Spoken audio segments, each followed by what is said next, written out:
Salut à tous, le journal du foot de ce samedi 2 octobre. Les confidences de Karim Benzema, très discret habituellement dans les médias.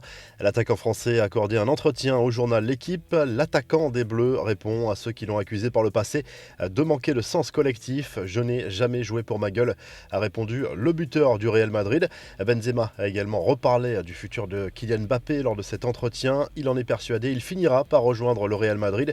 Il a dit lui-même, il a envie de voir autre chose. Il jouera un jour pour le Real. Je ne sais pas quand, mais il viendra. Ce n'est qu'une question de temps, a expliqué l'attaquant de l'équipe de France avant de se confier sur le Ballon d'Or. On est obligé d'y penser quand on a de l'ambition, mais ça ne doit pas être une obsession qui te recentre sur toi, sur le fait de dire qu'il faut absolument briller individuellement et marquer des buts pour soi. Si tu dois le gagner, c'est pour ce que tu es, pour ce que tu montres sur le terrain. Ce que je fais, a confié Benzema avant de retrouver les Bleus pour la Ligue des Nations. Didier Deschamps, lui, valide cette option du Ballon d'Or pour Benzema dans un entretien pour Téléfoot. Le sélectionneur de l'équipe de France, Didier Deschamps, a estimé que le buteur des Bleus méritait clairement le Ballon d'Or. Ronald Koeman pourrait disputer ce samedi son dernier match sur le banc du Barça contre l'Atlético Madrid. Parmi ses éventuels successeurs, le nom de Marcelo Gallardo était sorti dans les médias catalans ces derniers jours, mais cette piste aurait été abandonnée.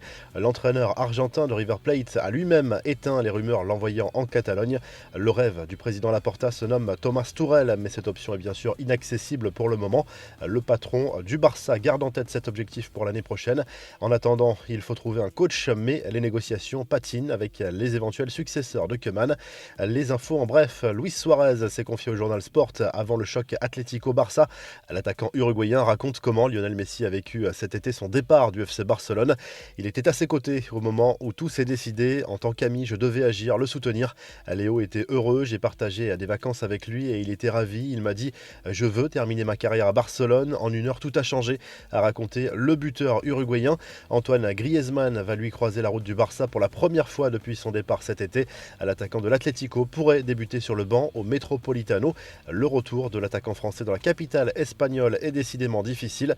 Des nouvelles de Sergio Ramos qui n'a toujours pas joué le moindre match avec le PSG depuis son arrivée cet été. Le défenseur espagnol a cumulé plusieurs pépins physiques avec complications. Il devrait être opérationnel après la trêve internationale. Juan Bernat, lui, va enfin réintégrer le groupe après plus d'un an d'absence. La revue de presse, Karim Benzema est sans surprise à la une de l'équipe après son interview accordée au quotidien sportif. Alors que les Bleus s'apprêtent à disputer les demi-finales de la Ligue des Nations contre la Belgique, l'attaquant madrilène veut absolument remporter un titre avec le maillot tricolore. Son ultime rêve est bien sûr la Coupe du Monde 2022 au Qatar. Dans ses colonnes, le journal revient également sur la victoire de Lens contre Reims en Ligue 1. Les 100 et or confortent leur deuxième place au classement. En Espagne, le Mundo Deportivo consacre à nouveau sa une à celui qui pourrait disputer son dernier match sous les couleurs du Barça. Harcelé de questions à propos de son avenir, Ronald Koeman a passé un très mauvais moment en conférence de presse avant le match contre l'Atlético Madrid ce samedi soir. Un jour, j'aimerais bien dire tout ce que je pense de cela, a promis le technicien Blaugrana. Son record s'étale sur 5 ans et demi. Iñaki Williams s'est offert vendredi soir un incroyable record en disputant son 203e match consécutif en Liga contre Alaves. L'attaquant de l'Athletic Bilbao n'a donc pas manqué une seule rencontre depuis 2016. Enfin, en Italie, Tuttosport consacre sa une au derby entre le Torino et la Juve, programmé ce samedi à 18h. Après sa victoire contre Chelsea cette semaine, la vieille dame veut enchaîner en Serie A pour entamer sa grande remontée au classement. Les joueurs d'Allegri sont déjà à 10 points du leader, le Napoli. Si ce journal du foot vous a plu, n'hésitez pas à liker la vidéo, à vous abonner pour nous retrouver dès lundi pour un nouveau journal du foot.